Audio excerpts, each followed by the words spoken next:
You know how it starts, right? Always the same. She looks at you not for who you actually are, but for who she imagines you might become. You feel it in her gaze, that flicker. Is it hope? Or maybe it's hunger. Either way, it's intense. You think you're being seen, understood, maybe even loved. But no, you're not being seen. You're being scanned, measured, assessed.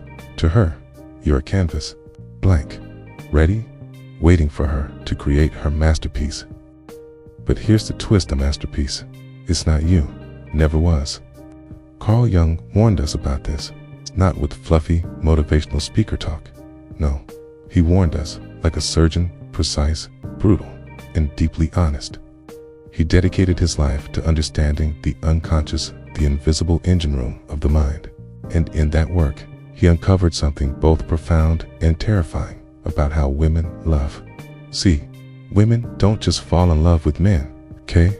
They fall in love with the idea of men, a projection, a fantasy, character they've cast in a private movie that plays only in their minds.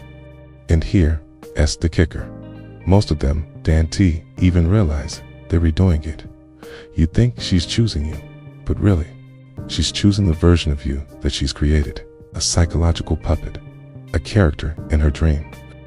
And the moment you stop playing that part, the moment you stop fitting the role, she doesn't rewrite the story. She replaces the actor. Jung had a name for this process: projection, specifically the animus, the inner masculine figure that lives inside every woman's psyche. And when that animus is undeveloped, immature, or running wild, it becomes something dangerous. It becomes a tyrant, a force that leads women to chase chaos, reject what's good, argue without logic, moralize without self-awareness. And here's what sucks. No one teaches you how to spot this. You mistake being wanted for being understood. You confuse being chosen with being truly known. You buy into the sweet words, "You're different. I see something in you," but you're not the exception. You read just the newest actor in a role she's been rehearsing since she was a little girl. So what happens when the fantasy breaks? When the script falls apart, you're left stunned, hurt, confused, wondering, what did I do wrong? But the truth, you didn't mess up. You just stopped playing the part well enough. And Jung, man, he wasn't trying to tear women down. He was trying to wake men up. He taught that the only way out of this emotional theater is through a path he called individuation, becoming whole within yourself, not as a boyfriend, not as someone's man, but as yourself. But let's be honest, that journey, it's brutal. Most men never even start. Why? Because we've been trained from birth to chase validation, to look outside ourselves for approval, to shapeshift for affection, to measure our worth by how desirable we are. And as long as you're doing that, you're trapped.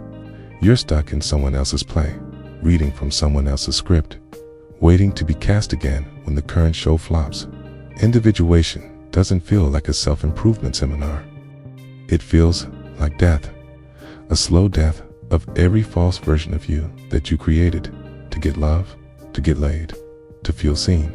You have to face the parts of yourself that are weak, broken, pathetic, the parts you've hidden from the world and even from yourself. You've got to stop blaming her for not seeing the real you want to start seeing yourself. And here, something Jung understood that most modern men don't. You don't become a man by being chosen. You become a man by choosing yourself.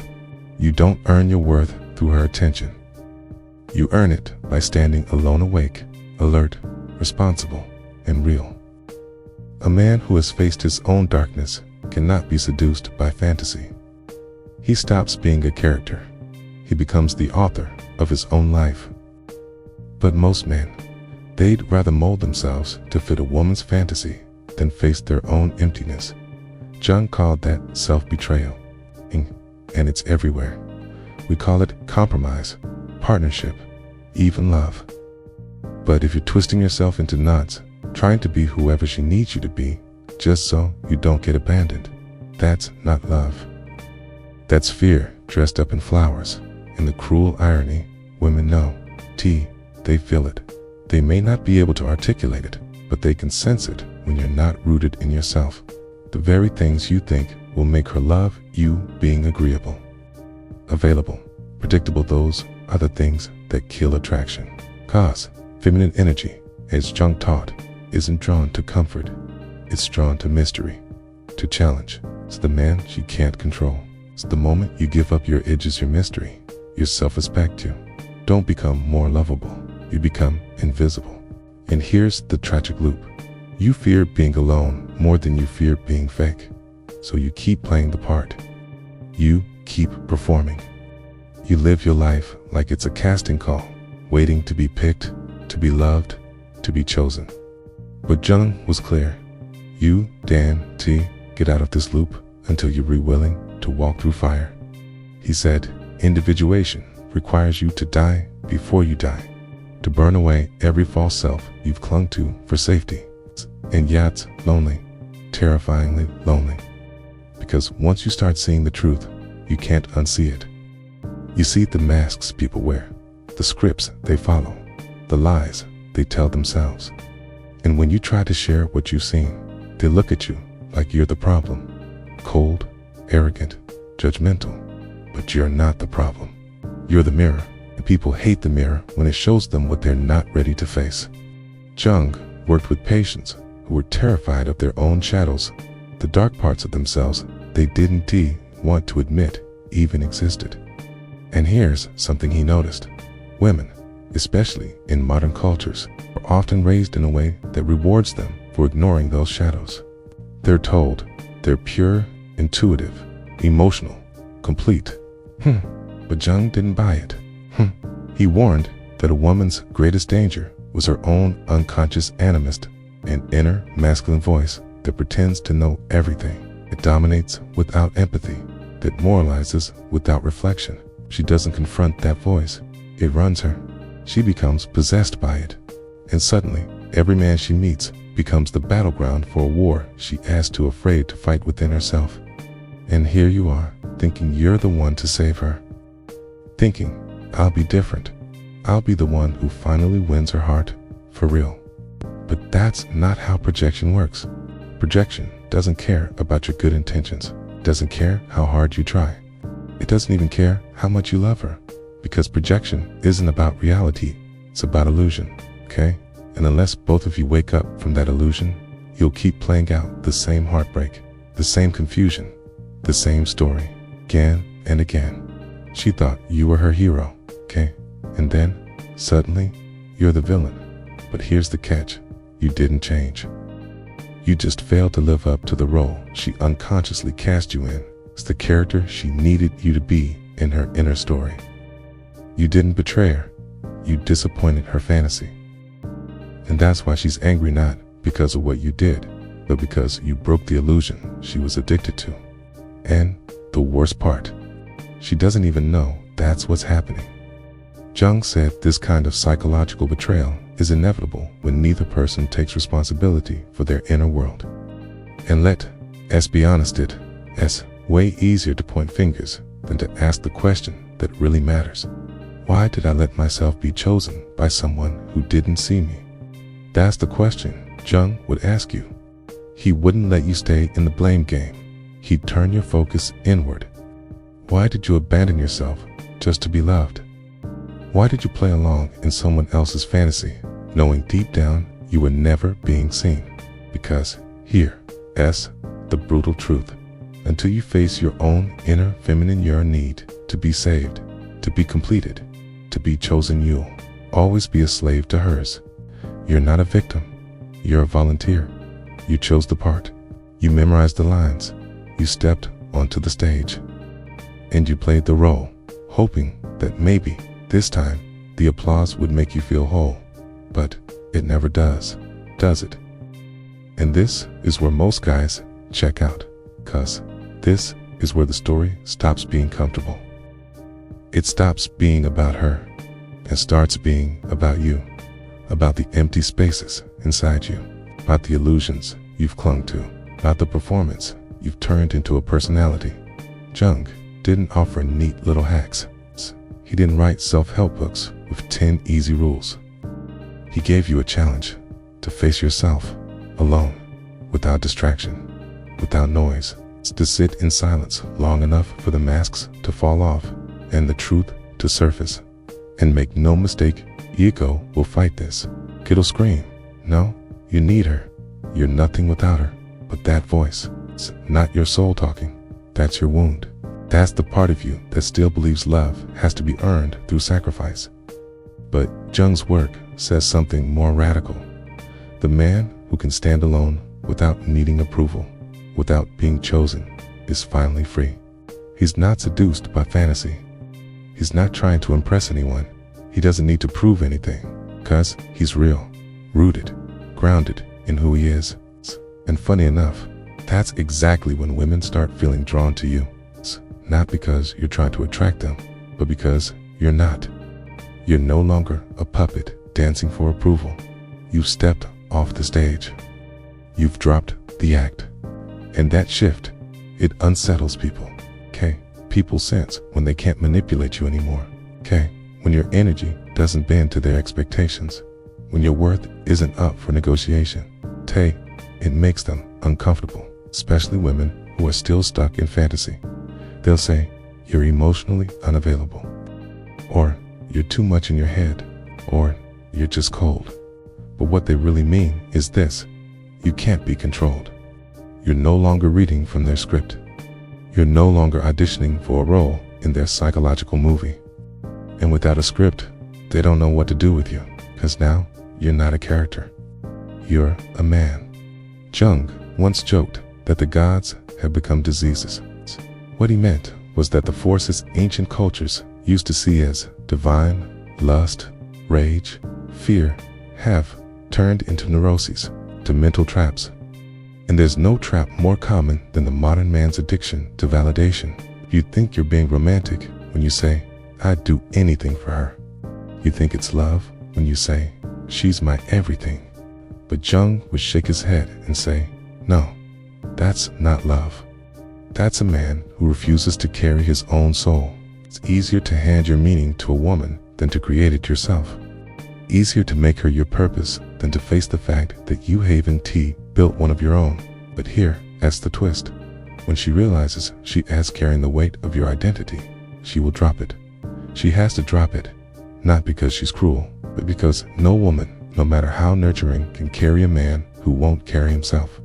And when she lets go, you'll feel betrayed. But you shouldn't. You should thank her, because that collapse is the start of your awakening. It's a bad moment, Tra. Confusing, painful is your invitation to start the real work. The work of becoming a man. Not a boyfriend, not a performer. Man. And at that crossroads, you've got a choice. You can take the easy path. Get bitter, rage against women, swear off love, taunt the ranks of men who mock and blame and retreat into anger. Or you can take the harder path, the path Jung would demand. You can go inward, start the journey of becoming whole on your own. You can become someone who doesn't need a woman to complete him, because he's already complete. Because the truth is, the woman you're really chasing, she's just a reflection of the part of yourself you've been avoiding. Till you reclaim that part, every relationship will be a transaction, a performance, a lie wrapped in romance. But once you face it, everything changes. You stop chasing women. You stop performing for them. Stop trying to win them over. Because you're no longer trying to prove anything. You're just being. And from that place of wholeness, of presence, you attract something else entirely. You attract women who aren't looking for a character to cast. They're looking for truth. And you'll recognize her immediately. She won't worship you. She won't flatter you. She won't treat you like the answer to her life. Because she's not looking to be saved. She's done her own work. She's faced her own shadow. She's integrated her own animus.